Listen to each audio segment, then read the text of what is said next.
Hi, everyone. I'm Jenny Robertson, the founder of the On Purpose Woman Global Community and founder and publisher of On Purpose Woman magazine. I'm here to share the speaker portion of our Connections Over Coffee gathering of the On Purpose Woman Global Community. Liza Lomax is speaking on Making the Mirror Your Friend. Liza is a life coach who helps folks drop weight without dieting or exercising, helps them transform their relationship with their body, and heal their emotional blocks with their mind and food. Liza is also a personal trainer, holistic nutritionist, Reiki Master, NLP, EFT, TFT, and REBT practitioner. Those are some, I don't even know all those, and speaker. And Liza struggled for many years with battles of emotional eating and now is determined to help folks in their battle as well as find their authenticity and love their reflection. And I just realized I didn't pin me, so you are all on camera for just a brief moment. I do apologize for that, but I'm going to pin you now. And Liza, you're on. I'm on. Well, thank you for having me on today. I'm really excited to share with you my knowledge, my know-how. As Mary Jane said, yes, I have a lot of knowledge and life experience in this category. So today I'm going to talk about making the mirror your friend. That's the lens at which you see yourself. So I told you at the beginning, we had one question before we went in the breakout rooms, and now I have another question that I'm posing to you. On a scale of 1 to 10, 10 being you absolutely love what you see in the mirror, or 1, you absolutely detest what you see in the mirror, where do you land? You can jot it down on a piece of paper, you can private message me, however you want. It's totally up to you, whatever you feel comfortable with. So could you stand in front of the mirror naked and totally accept and love yourself? Would that number change? Would it go up or down? Now, some people, when I ask that question, they're kind of like, well, I was already picturing myself naked, so this is the number. It's like, that's great. That's great. But if you weren't, does that number go down or does it go up? Maybe not quite yet. You can't do that. However, after doing some of these exercises I'm going to share with you all today, you might be able to, accept all of you as you appear to yourself in the reflection staring back at you.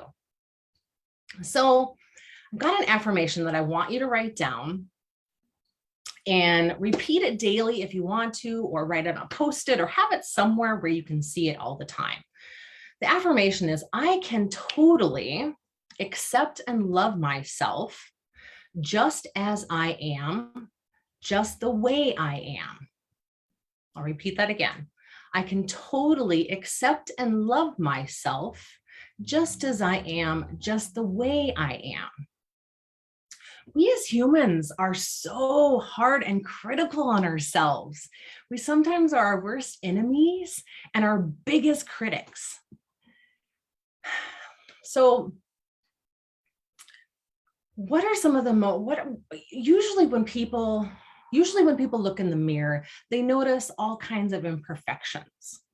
And part of self-love is learning to accept your faults and your flaws, learning to accept the things that you don't like about yourself, learning to accept yourself as you are right now, rather than where you want yourself to be. Many times we have this ideal version of ourselves that we want to live up to, that we want to become, and seeing that we're not where we want to be, we get discouraged, we examine our flaws and our shortcomings, and then we torture ourselves for them. We bully ourselves, or we ignore them entirely, pretending, oh, they don't exist, it's not really a problem, which then that builds the habit of aversion. So I want you to listen to this next statement that I'm going to tell you. When you judge yourself, you reject yourself. You give yourself this message that I don't like you as you are, and I will only like you if you change. I'm going to repeat that again. When you judge yourself, you reject yourself. You give yourself a message that I don't like you as you are, and I will only like you if you change. That's harsh, and we say that to ourselves, not in that exact dialogue, but in a roundabout way, we say those things to ourselves. And this is always going to be a moving target that you can never, ever live up to. So instead, we must love ourselves as we are in the current moment. If we want to change, that's great. We have it very backwards in society. We think we need to go outside of ourselves for happiness, for fulfillment, to change something about ourselves. When in actuality, the work has to be done in the inside. You have to get healthy to lose weight. And what do I mean by that? That sounds kind of weird. Well, am I supposed to lose weight and get healthy? No, it's the other way around. You have to get healthy up here in your mindset first before anything else can fall into place. So one of the things that you can do is, when was the last time you said, I love you to yourself? I love you. I'm giving you all a challenge for the next 5 days. All I want you to do is go to the mirror every single morning and say, I love you. Repeat it out loud as while you're looking at yourself in the mirror. So many times we can't do this. And we can say it so easily to others all the time, but not ourselves. Why can't we? Really pay attention to how your body responds. Do different versions of yourself show up in the mirror? Are you smiling? Do you look away? Are you not? You're just thinking, this is just silly. I don't want to look at myself. What is your body doing? Any tears appear? Are you holding your breath? Are you breathing long and deep? How do you feel about purposely creating time to tell yourself that you are loved? Where does it resonate in your body? There's actually some really surprising benefits to this, that if you want to increase your level of happiness, these are some really great things to do if you want to start saying, you start why we should start saying that I love you to yourself. 3 little words. 1, you deserve it. Not only are you great, you are great just the way you are. So why not leave yourself a I love you note as a reminder? You can have Post-its all over the place. I love you, I love you, I love you, I love you, I love you. Your people around you might think you're a little cuckoo, but hey, you need reminders. You deserve it. Not only are you great, you are great just the way you are. It'll make your day a little bit better. The kind of days where your friend cancels dinner, you didn't get the new client, you can't find anything to wear. Those are the days where you need to hear, I love you most. The next time it seems like nothing's going your way, try focusing on love instead of concentrating on what else is going wrong. See if your day doesn't brighten even just a little. Your existing relationships will become stronger. You develop new relationships when you feel good about yourself and you're able to give more to others. And this in turn will strengthen your already existing relationships. You'll see an increase in your confidence and self-esteem. If you're having a not so good enough moment, soothing yourself by saying, it's okay, I love you. It's the same thing you would say to your kids, your spouse, your grandbabies, your partner, whoever's in your life, your best friend, all the people in this group. Isn't it something that you would say? And as business owners, majority of us are business owners. If you're a business owner, if you're not comfortable and confident in your own self, how do you think that resonates out into the world? How do you think you project yourself? That energy goes out. The energy goes out into the world. So really put yourself in check, and if you're not feeling comfortable and confident that day, say, I love you. Your productivity will skyrocket. When you have love in your heart, you get things done. You're more efficient at home. You're more efficient at work. If your work is at home, you're more efficient everywhere. Your chances of success will increase and people will likely notice. You'll feel healthier.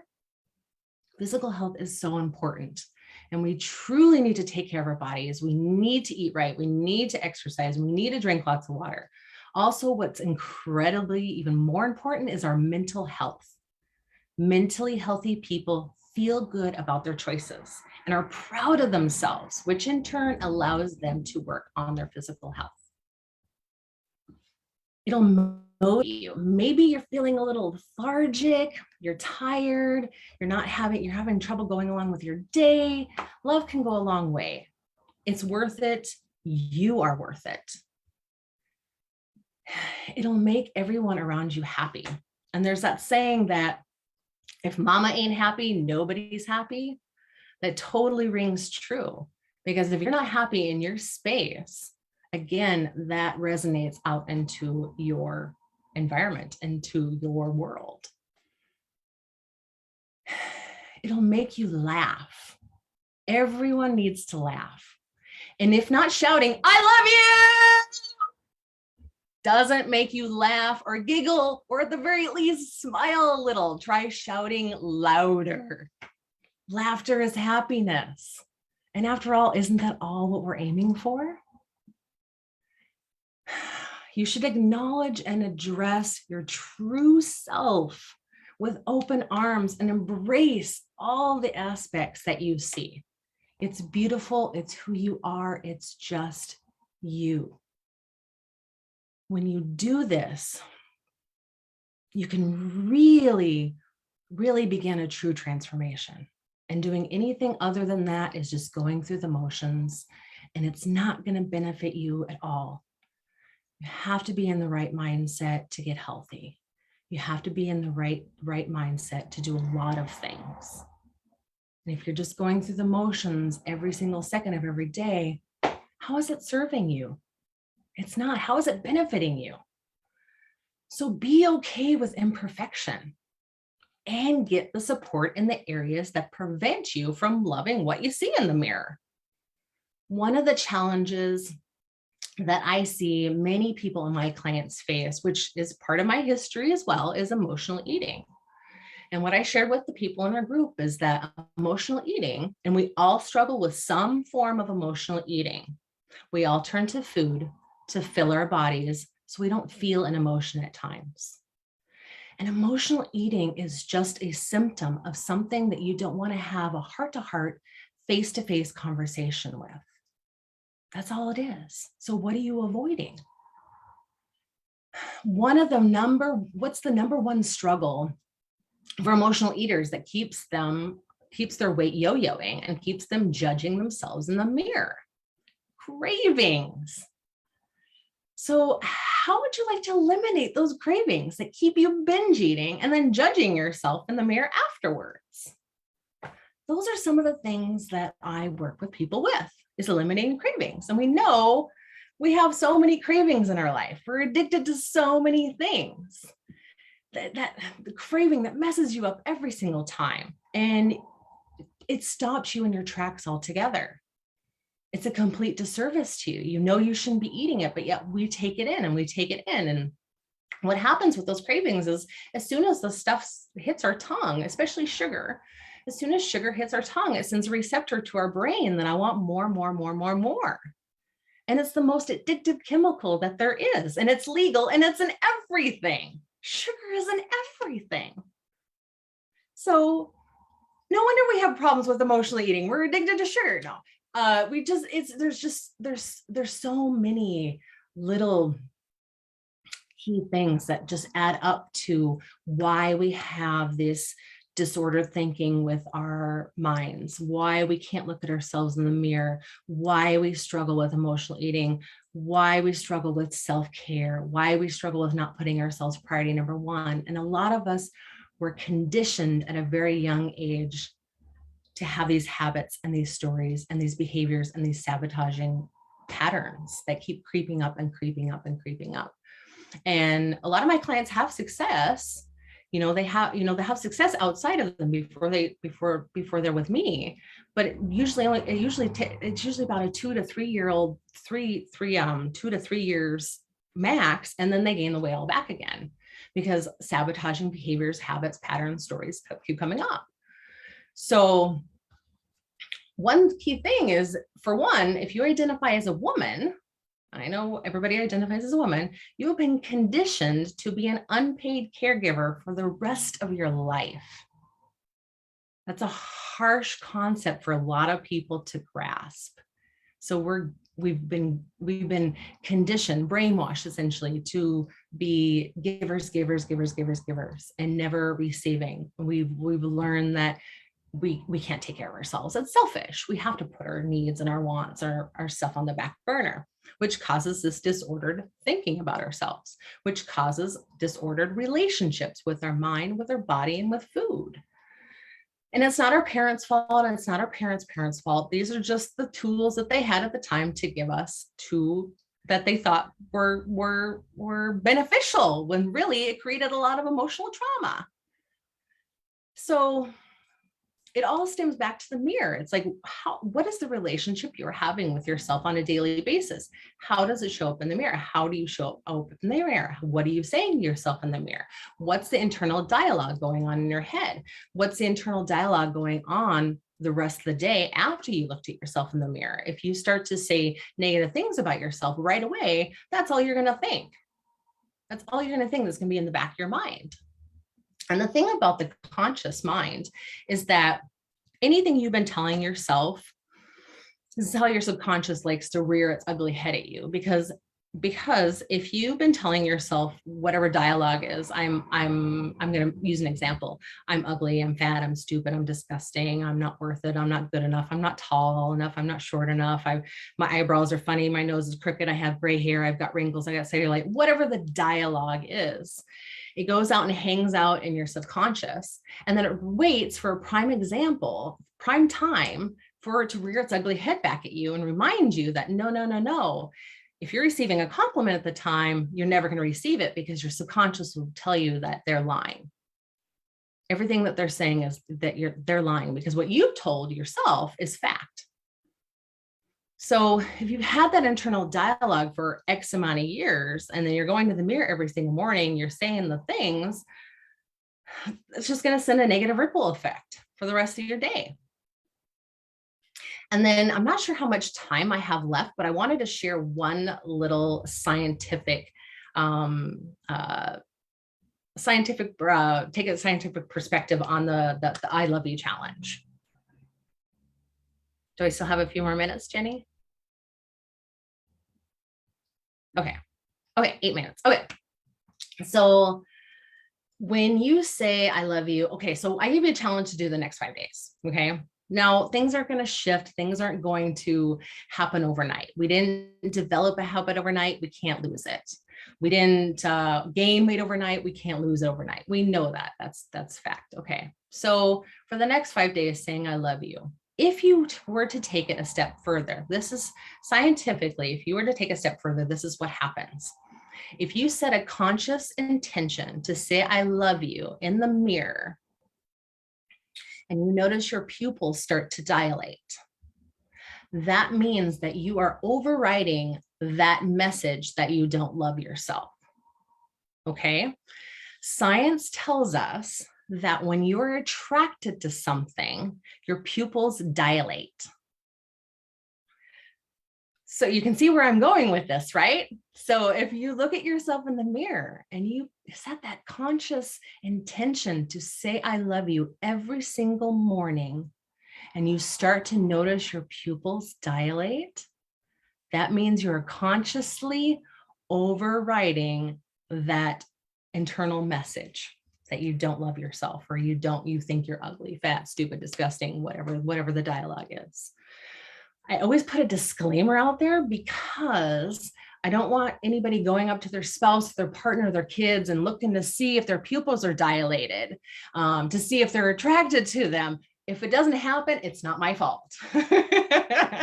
I'm just saying, if you notice that in yourself in your mirror, and when I noticed that myself personally in my own journey, I couldn't believe it. I couldn't believe that I actually loved myself, because I spent years of my life literally hating myself, punching mirrors, struggling with so many things, which you can check out on my website, my story, or we can do a one-to-one chat.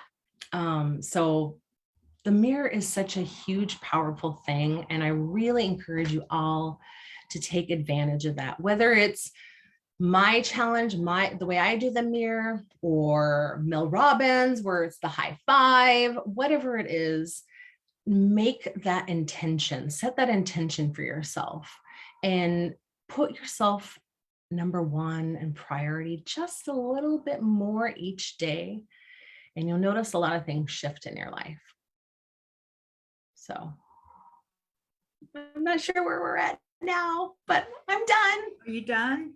Yes. Okay, well, let us wrap up and then I'll turn off the camera and we'll take some questions. So first of all, unmute yourselves and let's clap for Liza for this great presentation. Thank you. Thank you. You're an excellent speaker. Thank you. And you Thank crammed a lot into a very short period of time, which is that's a compliment. Yeah. That's a compliment. Thank you. So I want to thank anyone who's watching this either live or the replay. And if you'd like to join us for one of our 11 free Zoom gatherings each month, or an in-person in Richmond, Virginia, or Charlottesville, Virginia, comment below and I'll tell you how you can do that.